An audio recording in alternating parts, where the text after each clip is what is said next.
Now, these women here don't want to describe men based on their mannerisms and their looks. They want to describe them based on what? But that's what is this? What is this? So, Aki ungetoa hiyo kitu Andrew. Ingebaki tu kwa mfuko by the way. Kuna excuse for COVID. Kuna COVID.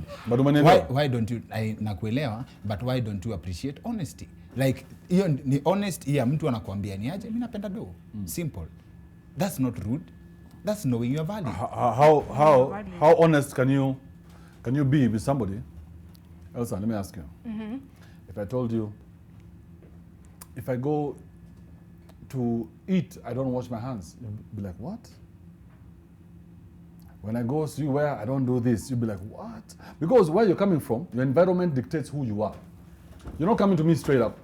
You're coming to me based on who you know and what you know. True not true? Ndio kwa maana kuna madem unaweza peleka mahali, dem anajua kutumia knife and fork and knife. Yes. Na kuna dem anaenda achukue motura na akule straight. Yes. So you must know where you're coming from. Kuna mademu kula motura na fork. Okay, yes, so when you're kulanga na fork na knife akulangi mtura. Sasa yeah, an analogy makes sense. Right? Like you see what he's saying? He's saying there's someone who will fork a knife. So me, I've been raised just in a nice home, in a nice house. And then now you shift on to someone who doesn't have money. You know, you only... It's not money, it's manners. It's where you're coming from, it's not money. Focus. It cannot be money because money doesn't have money. Look at someone like Mike Sonko. Would you go out with Mike Sonko? No, you wouldn't because Mike Sonko has the money but doesn't have the manners that you want, right? Okay, true. Yeah. Oh, so you just want an argument like that? Exactly, yeah, because Mike Sonko would take her to shady places. Anaenda anafanya shady things na ude majazoea vituka hizo. Mukienda current country club. Current country club kuna manners lazima ukuwe nazo za huko. True or true? True. Yeah, but you could take a ruffian like Mike Sonko aenda kukuaibisha huko. So they'll say, Elsa, yes, we agree that you should be coming here, but who the hell is this Negro? And then what happens? It destroys whatever the fuck you guys have. I think, just to be straight, I think this conversation should have started at, what do you consider rude? Rude? Yes. I don't think I consider a lot of things rude. I think like simple, basic manners. Like if you hit me and you don't say sorry, I don't think it's saying the truth. Yeah. Unanigonga na unapita. I mean, what's that? Oh. So rude is... No. It's not that. Not what Kibe. No, yeah. No, sio hiyo ya Kibe. Oh, sorry. Sorry. Wacha. Oh, sorry. Sawa. Alikuwa anamaliza point. Okay. Yeah, for me rude is just like basic manners you should have. Like if you don't have, like you come for a date late. Yes. You don't say you're sorry, you didn't give an explanation. That's hella rude. Yes. But I don't think the truth is necessarily rude until it's stretched out. Okay. Our example over here. But that doesn't change what it is. It is the truth. Yeah, it's the truth, but when it's stretched out a bit too much, it becomes rude. Mbona upakejiwe? The bottom line is, it's still the truth. Yeah. Mbona upakejiwe nicely? As in, is it, inaitwaje, where did this idea of consumption of truth come from? Mafilo, just keep someone's feelings. Elsa, let me ask you a question. If, for example, me and you are seeing each other, it's not serious, right?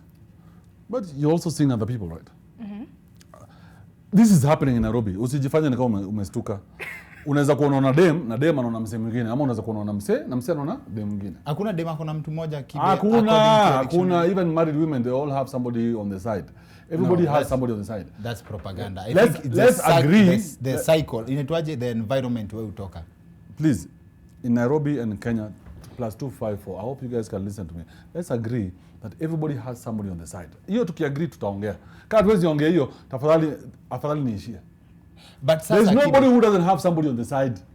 What's your evidence ya kucluster kila mtu pamoja? Aya basi nyinyi hamtaki kuwa clustered, mwende church mkaombe. Everybody else, we have somebody on the side. Now if you are, for example, want to tell your wife, do you have a wife? Myself? I have a lady. So you are single, right? So No, I'm not. I have a lady. There's a lady in my life. See stages. Sharia house girlfriend, wife. Sharia house wanajua? Hatujafika hapo bana. Kama Sharia house hawajui, you are single as I am. Now, if for example you go to tell the chick that you have, my girlfriend, today I met Elsa and oh my God, that chick is hot as she's sexy. I can't even wait to see her again. Hata avai bra. Vile ameiva. Yuko tu fiti. You think you'd how would things be with your girlfriend? Not very nice, depending on the kind of relationship you have. You've seen what happened with Jada Pinkett, right? So that's an honest relationship. You know you're in a relationship na hizo propaganda zingine. So unajua, Elsa, let me ask you. So una date mukora, ukidate mukora unajua una date mukora. How do you date somebody knowing that this person is stepping out on you? And this person cannot be 100% honest with you? Kuna watu wengine ni obvious. I mean, obvious as in? Kama huyu, si unajua tu, like, loyalty is not something you expect when you're stepping in. That's the list of your expectations. Yeah, that's the list of expectations. And so now that Kibe, all examples that Kibe zinakuanga kwa relationships. If you are dating someone, for example, and this person cheats on you, and you find out 5 years later, versus this person coming out and talking about, Niaje, I like you, but I cheat. Mtu tu aniambie, I get the information straight up. Mi niende zangu. I don't believe in cheating. Like if you have feelings for some, you won't cheat. So I don't believe in that. You don't believe in Kibe's book of I believe that's romance. If for example today, this is Nation Center, right? Yes. Hapa nje kuna place inaitwa Kosewe. Do you know Kosewe? So Kosewe is a very nice restaurant. They have very nice food. They have Luos can cook like crazy. Right? Luos and Luyas, top cooks in this country. So they have Luos who can cook the best food. You go there, they give you a tola. So bekula hizo vitu. Hizo fish is fried or roasted, whatever.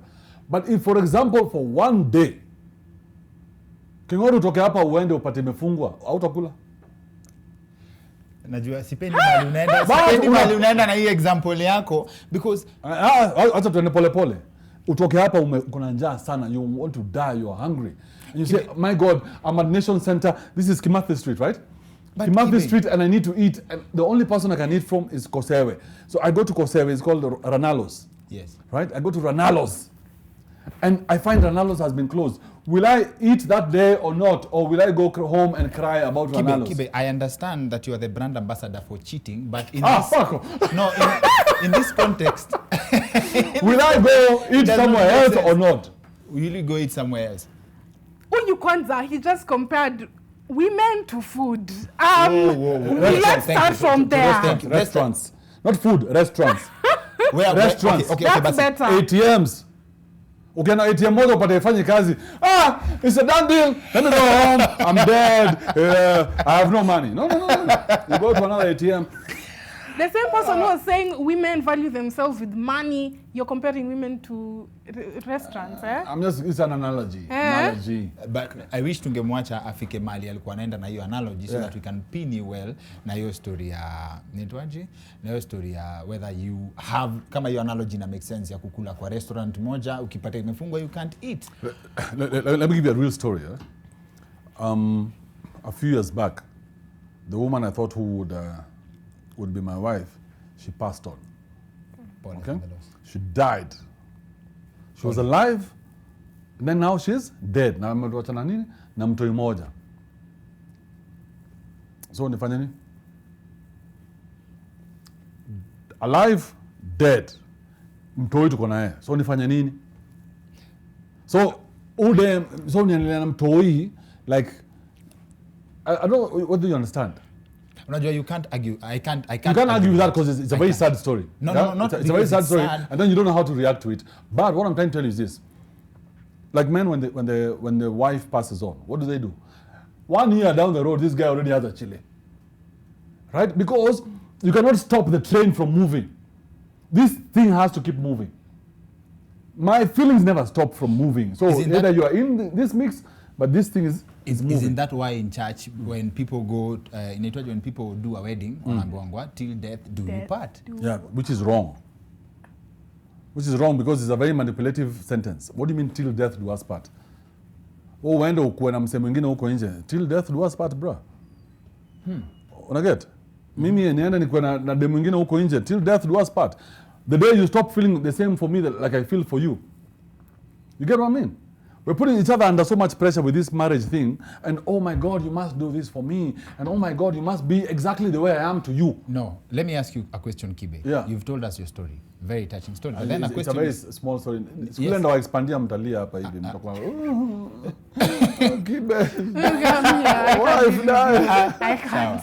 The question is, before that incident happened, did you hold this philosophy that you still have to date? Exactly. Hey, Thank you. Moto imeingia. No, ushajibu. You already answered the question. I think you are a cocktail of two things that happened to you from this conversation. Okay. Hiyo story ya kurushwa kanisa wako kuweka pasta na hii story this. You think those are the only two stories that define me? What else defines you? How would you have two stories that define you? From what Mimi, that's enough to define someone. Okay, let's look at it. What's the one thing that defined you in your life, Elsa? Is it class 8 when you were leaving and this boy slapped you and you were like, oh my God, I'll never ever look at men the same? Church. What happened? Well, they gave me morals and values that I hold.